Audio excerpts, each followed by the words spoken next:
(2020년 8월 17일) 오늘의 이슈를 살펴보는 이슈체크입니다. 지난 16일 방송된 SBS 스페셜에서 이혼 후 자녀 양육비를 지급하지 않는 비양육 부모들의 이야기가 소개돼 이슈가 되고 있습니다. 특히 배드파더스의 전남편의 신상을 공개한 방송인 이다도시 씨의 사연이 전파를 타면서 관심을 모으고 있는데요. 오늘 이슈체크에서는 전남편으로부터 양육비를 한 번도 받아본 적이 없다고 주장한 이다도시 씨의 사연을 살펴보겠습니다. 조재휘 기자와 함께합니다. 네, 안녕하세요. 조재휘입니다. 네, 먼저 한때 큰 인기를 모았던 방송인 이다도시 씨가 어떤 인물인지 소개해 주시죠. 네, 이다도시 씨는 1990년대 1세대 외국인 방송인으로 큰 사랑을 받았던 프랑스 출신 방송인입니다. 지금이야 방송 프로그램에 외국인들이 많이 나오지만 이다도시 씨는 국내 외국인 방송인계의 시조새격으로 불리기도 합니다. 한국인 남성과 결혼했으며 결혼 후에도 방송 활동 등을 통해 인지도를 높이며 울랄라 등의 유행어를 낳기도 했습니다. 네, 한국에서 한국인 남성과 결혼을 하며 이목을 모았는데 현재는 이혼을 한 상태인 거죠? 네, 그렇습니다.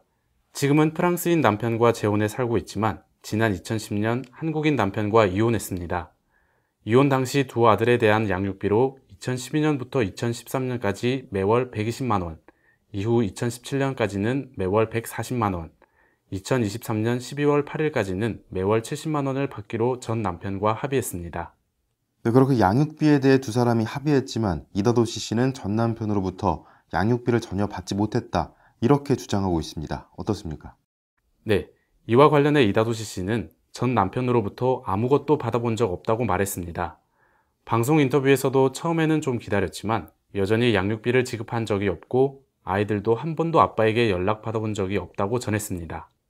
네, 이렇게 양육비를 받지 못하는 상황이 이어지자 도움을 요청하기도 했다고요? 네, 이다도시 씨는 이혼을 하며 방송 출연이 줄어들어 생계를 고민했지만 숙명여자대학교 불문학과 교수로 재직하며 생계를 해결했습니다.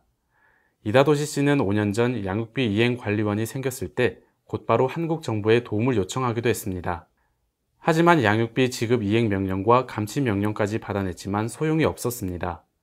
한국에서의 재산을 모두 정리하고 베트남으로 간 전 남편에게서 이다도시 씨는 미지급된 양육비 한 푼도 받아낼 수 없었는데요. 국내 채무 불이행자 명부에 전 남편 이름을 올리긴 했으나 외국에 있어 실효성도 없었기 때문입니다. 네, 이다도시 씨는 현재 전 남편의 양육비 이행에 대해 강경한 입장입니다. 어떻습니까? 이다도시 씨는 죄를 지은 것도 아닌데 프랑스로 왜 떠나냐며 이혼 때문에 가지고 있던 꿈을 접을 필요는 없었다고 밝혔는데요. 양육비는 자신 돈이 아니라 아이들에게 줘야 할 돈이라며 아이들을 위해 끝까지 싸워야 한다는 마음을 내비쳤습니다. 한편 현재 전 남편은 베트남에서 한국 관련 업체 두 곳을 운영 중인 것으로 알려졌는데요. 개인적인 이야기로 더 이상 할 말이 없다는 회피성 입장만 내놓은 상황입니다. 네, 현재 이다도시 씨뿐만 아니라 많은 이혼 가정에서 양육비를 둘러싸고 다양한 분쟁이 빚어지고 있습니다.